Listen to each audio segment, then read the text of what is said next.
Hello, and welcome back to the channel and to my garden. Well, technically, but today my order of 1,000 red wriggler worms has finally arrived. It was a 2-day shipping, and I'm extremely excited to welcome them into the condo. In order for me to get ready, I decided to prep the bin by feeding the 350 worms that I already had. And here's how that went. Right. So adding the frozen food is going to create a little bit more moisture, but it also gives them some faster processing food that they can eat. And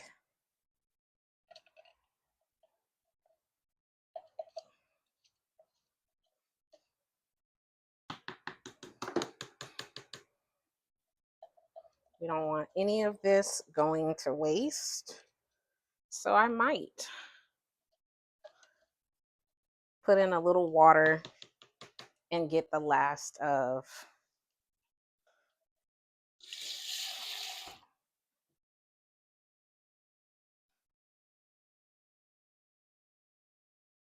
ooh. And so this, I wanted the extra pieces, but because I added way too much water, I'm gonna leave it alone. Um, I'm not gonna pour water directly into the bin,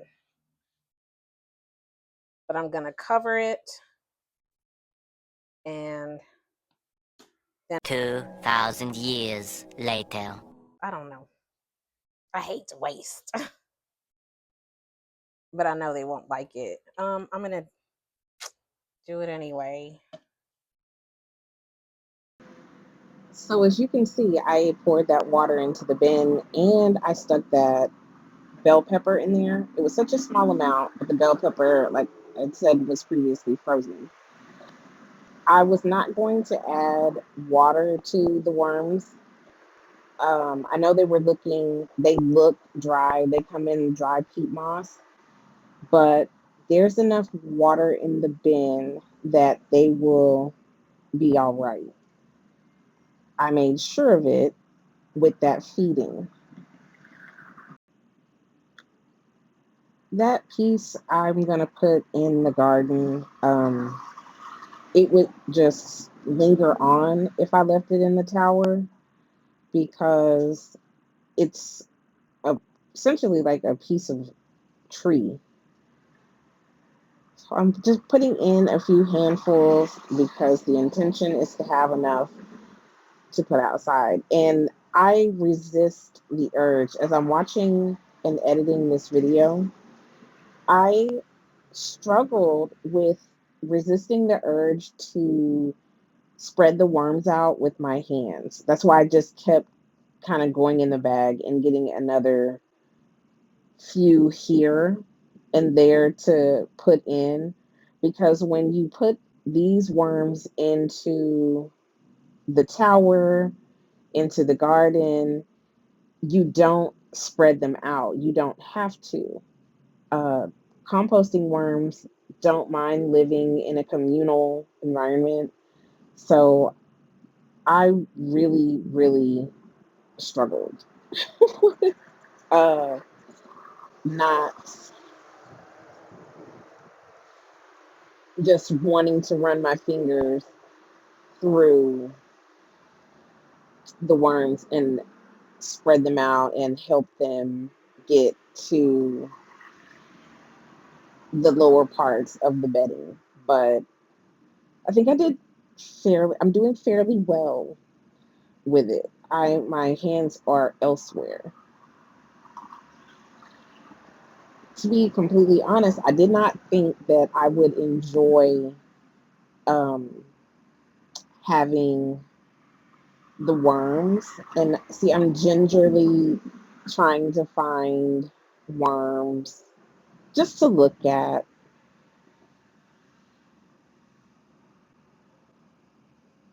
Kind of take some more of those sticks out, but it says to leave the lid of the tower open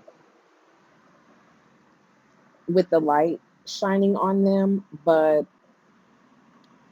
I feel pretty confident that the worms are going to figure out where they want to be.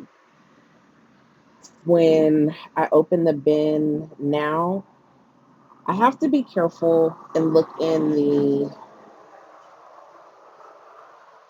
lid because there are worms attempt either, in the what and trying to go into the cocoa core under the bedding or already in there. And I pulled a piece of it back. I opened it up and I saw like three or four worms in there. And I didn't see any reason to move them back down into the bin because they'll work their way out of there. There was enough moisture in there because clearly they were there. And I haven't seen any attempting to crawl out of the holes because the environment is very different outside of the bin versus inside of the bin. So I'm not in any way concerned.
So the worms are just about uh, in their new home. They are finding their way down, and I don't want to necessarily leave the worm bin open.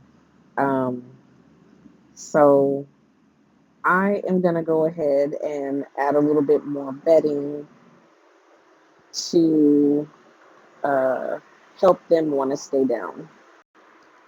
So here's some footage of what I did with the remaining worms. I just dispersed 100 in each bed, and this is what it looks like in the daylight.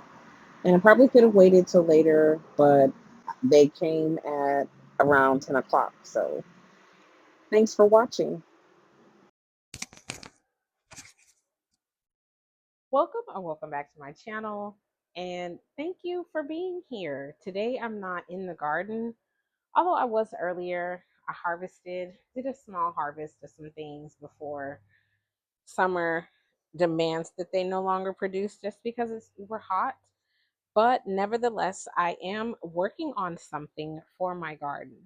So I have been talking about my worms, and as a gardener, you know about worm castings, you know about worm tea, you know all of the things, especially when it comes to how good worms are for your garden. And if you've been following me for a while, I do have a few worm bins installed, but I also have some that I got for breeding purposes. And then so I would not have to continue to buy worms because I would have my own. And then I would also have my own worm castings. And I get that This is um, quite different, but I love the fact that on demand, I kind of have, uh, I will have, because this is the first year that I've done this, and I can honestly say that I wanted to incorporate worms last year, but I didn't. Just because, well, I didn't incorporate them in this way because I kept thinking of all of the things that I lacked instead of thinking of what I could do with what I had.